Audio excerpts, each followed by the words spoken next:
We got it. You see that? That's the key. And in 1991, Curry parlayed that into his own quarterback camp, where hopeful signal callers quickly began to show up in droves. Hey, Bossy's coming after you. Hey. The one-day event was also a breeding ground for coaches, many who would go on to impressive heights, including Frank Signetti Jr., now of the New York Giants. And later, Curry took the show on the road to Ohio, teaming up with legendary Tom McDaniels, and left an impression on a star in the making.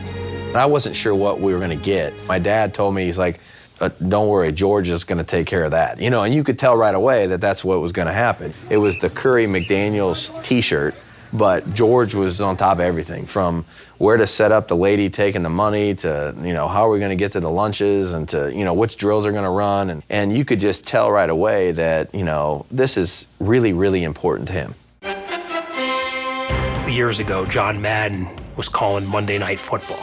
And John Madden says, yeah, Tom Brady keeps this checklist in his locker. Number one, like, you hold the ball up to your ear. And so I called him. And I said, are you watching the game? He said, yeah. I said, what do you think of John Madden saying that? He goes, do you know why that is? I said, no, why? He said, because Josh McDaniels, the offensive coordinator and quarterback coach, worked my camp with his dad, who was a head coach in Ohio.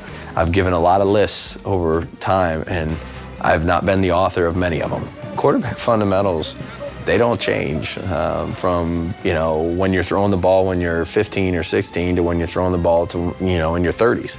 Open that hip 90 degree, get those shoulders turned. I still, to this day, can grab a football out there and do what he taught me that we would go over and over. It just goes to show, like, when you learn at the high school level, you're learning properly, and it's utilized by, you know, arguably one of the best quarterbacks ever.